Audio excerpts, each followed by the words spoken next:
Hey guys, MJ here from Nitecore Singapore. I just want to go through some of the comments that have come through the YouTube channel. Right, I do read all the comments, so if you do have any questions about flashlights or kits in general, just comment there, okay?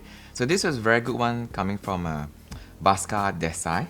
Right, he was saying, it would be great if there was a series on flashlights under $100, $200, right, so that the general population who have a restricted budget could still find what's best for them. I take students on a 3-day camp on forest trails where there's no electricity. Right, during the night times, I need a good torch that have a good flood and throw to cover a considerable distance of 500 meters. Okay, but I'm limited to a budget of under $100. Also, the run time of the flashlight needs to be at least 4 hours at a minimum 1000 lumens, right? He still hasn't found such a light. Of course, because what he's asking for is a long beam, flood beam, 1000 lumens, and 4 hours. This is an incredible combination of specs that doesn't exist anywhere.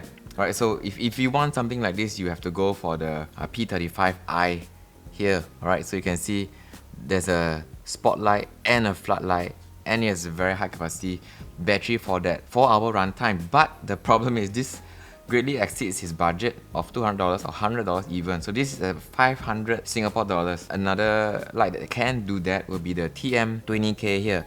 Again, you can see floodlight mixed with spot beam. This is about $500. So if you want the magic combination of flood and spot, right, it's really gonna cost you a lot. One other alternative I recommend would be to go with the MH11. Right, this does not break the bank, it's only 89 Singapore dollars, which is really good. So if you're going for a 3-day camp, right, where you cannot recharge the light, it does come with the 2600 battery. In reality, you don't need a light to last for 4 hours at 1000 lumens. In a dark forest where there's no street lights, you can get away with 200 lumens or 500 lumens just to see far enough ahead of you. Very rarely you need 1000 lumens to light up the whole place and then walk. Unless you are sprinting down the trails, you don't need such a bright lumen to see that far to catch your line. Right, most of the time you see headlamps are 200 to 300 lumens max. Jogging speed, right, you only need to see maybe 5 up to 10 meters ahead of you. Right, you don't need to see so far ahead, that's why the lumens are capped. So I would really go for this. This is 1000 lumens max. You can just drop it down to 500 lumens on low within your budget. Okay, so this is the MH11. So this covers the flood beam and at least 1000 lumens requirement and long run time. So how about the long beam where he said he need to reach about 500 meters? This does not reach 500 meters. So the light that does that is under $100 will be the P30. So this is the older but still very powerful P30, so it does 618 meters, so it does fit the requirement. It's also 1000 lumens. So then again, depending on what kind of forest you are in, usually very dense. Right? Unless you need the hotspot to point out animals, things to your students, then unlikely you need a long throw light for dense forest. Unless you go through forest, open fields and forest again, then yes, this would make sense.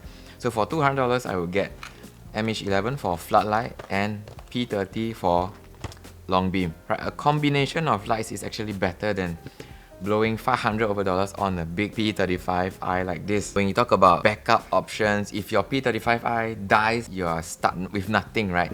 If your MH11 dies, you still can use your P30. P30 dies, you still have your MH11. So the backups are very important, especially if you're going for a 3-day camp on forest trails where you cannot find a USB plug to recharge your light. Okay, so this is one of the considerations as well. That's it, P30 and MH11.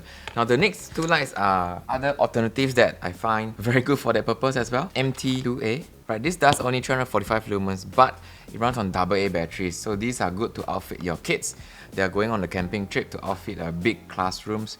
We always give them the MT2A. Even more affordable at only $69. It runs on AA batteries. So this teaches them how to change their batteries on their own. So you can get them an MT2A and two pairs of AA batteries to keep on their own pack. This also has adjustable brightness.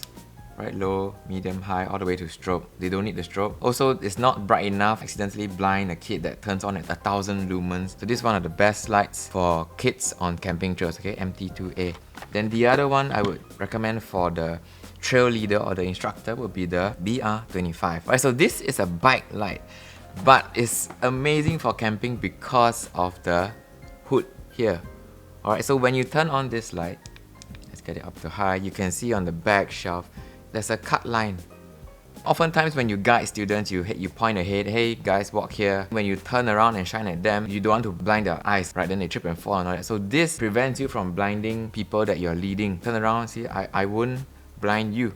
Whereas if I were to use a MH11, right, I shine here, then I turn around to you, bam, right, you are completely blinded. So this is one of the problems in group camping or trekking trails, right? Everyone has their 1000 lumen maximum brightness light and then they shine it around and stop blinding myself. Especially with headlamps, they turn and face their friends and their friends get blinded because they're using high power headlamps. So this is actually one of the best lights for camping and trail hiking in group, right? It does not blind your friends. You can also angle it to the left or angle it to the right depending on how you want to use the light. So this runs on NL2150 battery, so you don't have to worry about run time as well.